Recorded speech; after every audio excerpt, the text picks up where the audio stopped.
Central Region, land cost, before versus now. Now the question is, how do we judge prices? Because this episode we are going to talk a little bit more about pricing. Okay, I am very familiar because I've done all these projects. Okay, like Martin Modern, Canning Hill Pierce, Irwell, Riviere. Then your question will be, Zach, why do we need to know all these prices? These are back few years ago. But you must understand the land price by government land sales and also en bloc redevelopment has already changed. Okay, there is a pattern to it.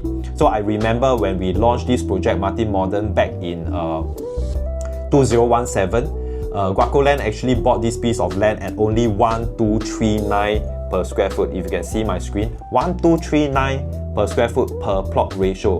So I remember, okay, very clearly when they launched, they only launched at $2,200 per square foot back in 2017. Then you will tell me, Zach, hey, now got inflation, construction costs went up, workers also being paid more, everything inflated already, okay, so it's not fair to judge back few years ago. Sure, I mean, in consideration that they bought at the lowest price. Back then, you must understand, when they buy in at $1,200, it is also an all-time high record government land sales.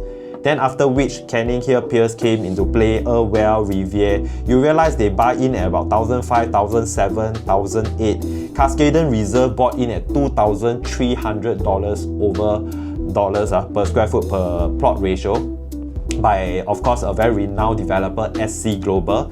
Then we also have got Suntak that buys in at Park Nova back then at $2,900 per square foot per plot ratio. Guys, can you imagine buying just that piece of land, okay, at $2,900 per square foot? A lot of people will be, wow, crazy, the developer, why did they buy so expensive?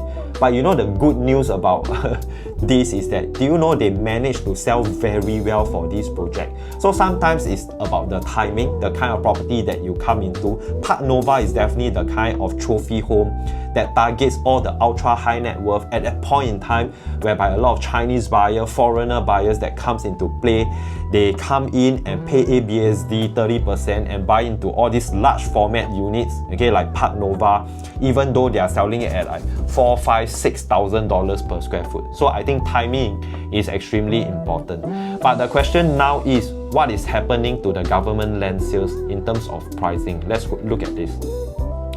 The projects that I go through, okay, you realize what happened is that prices for government land sales for en bloc in terms of the land price has come down significantly.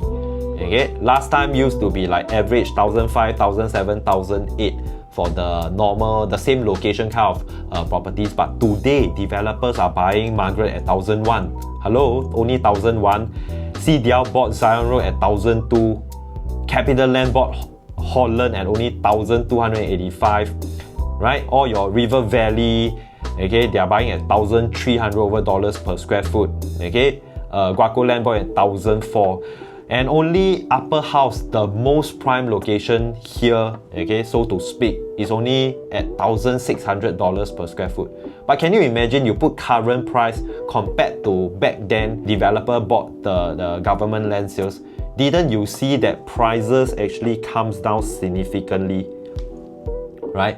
So why do I say this is a good news for potential buyers out there is that if developer can buy at such price, I told you before, they used to buy $1,002, they sell at $2,001, $2,002. Will they sell you at $2,001, $2,002? No.